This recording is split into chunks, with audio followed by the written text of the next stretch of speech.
Bismillahirrahmanirrahim.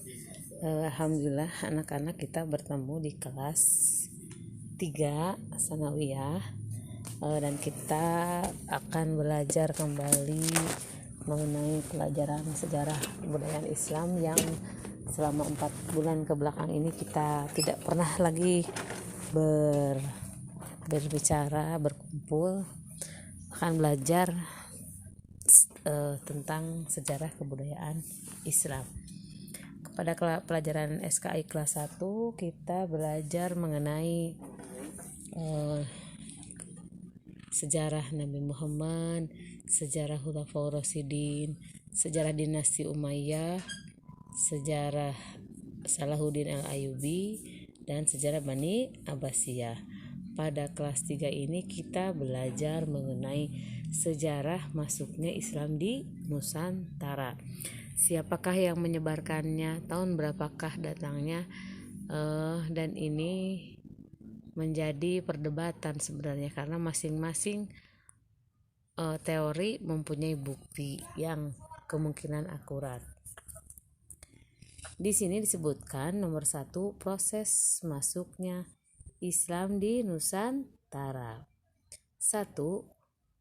Ternyata dari sejak zaman dahulu kala, orang-orang Nusantara atau di Indonesia ini ada hubungan dagang dengan pedagang dari India, Persia, dan Arab.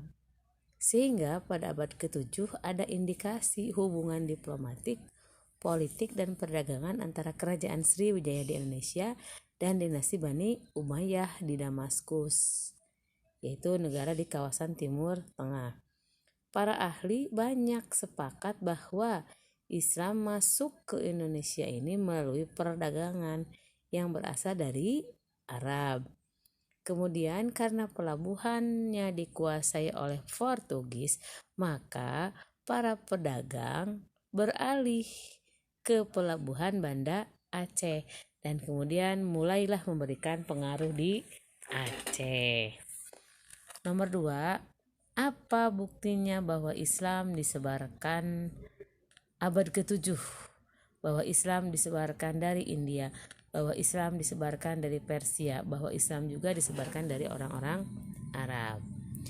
Bukti yang pertama adalah ditemukannya makam panjang milik Fatimah binti Maimun yang terletak di Leran, Gresik tahun 1082 Masehi. Sekarang tahun 2020 cukup besar ya, sudah 1000 tahun lebih. Kedua, ditemukannya makam Malik As-Soleh, yaitu raja pertama kerajaan Samudra Pasai. Ketiga, ada makam Tuhar Amisuri, yaitu terletak di Barus, Sumatera.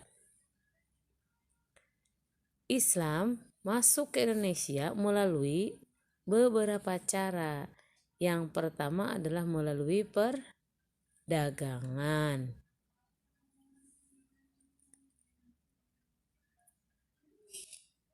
Para pedagang asing yang beragama Islam sering menghabiskan hari-hari mereka untuk tinggal di sekitar pesisir yang mereka singgahi.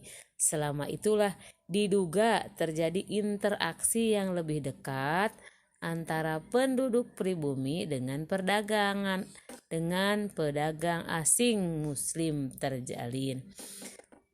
Penduduk pribumi juga banyak yang tertarik dengan agama Islam karena mudah dimengerti. Dan Islam masuk ke Nusantara melalui kegiatan sosial. Di sini diantaranya adalah juga melalui pernikahan. Banyak para saudagar Muslim Arab yang menikahi perempuan golongan bangsawan dengan mengislamkannya terlebih dahulu, sehingga keturunannya pun menjadi agama Islam. Kedua, masuknya Islam ke Nusantara melalui kegiatan pengajaran, yaitu dengan cara mendirikan pesantren. Diulang. Rangkuman. Sejak abad ke-7 Masehi, pelabuhan di pesisir Sumatera telah menjadi kawasan lintasan perdagangan antara Asia Barat dan Asia Timur. 2.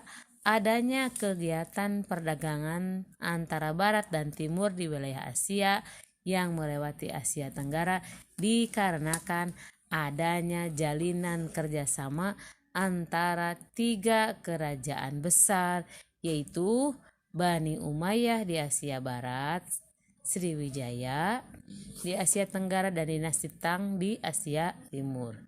Bukti sejarah yang meyakinkan awal penduduk Nusantara masuk Islam adalah temuan benda-benda bersejarah yang menyatakan bahwa penduduk Indonesia mulai memeluk Islam. Terakhir, selain memberi kegiatan perdagangan, Islam di Indonesia juga masuk melalui kegiatan pengajaran sosial dan pernikahan. Pertanyaan: kerajaan Islam pertama di Indonesia adalah A. Aceh Darussalam, B. Mataram, C. Samudra Pasai.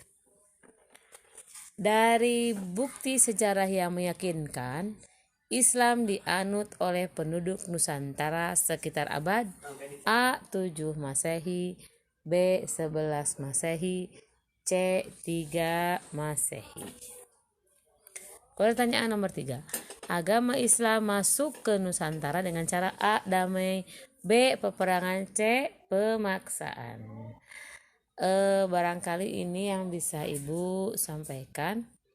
Mohon maaf, mudah-mudahan apa yang Ibu sampaikan mudah dipahami.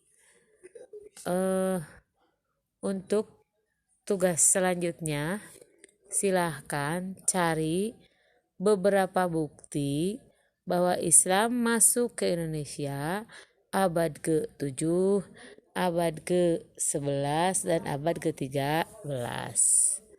Nanti soalnya isinya difotokan ya.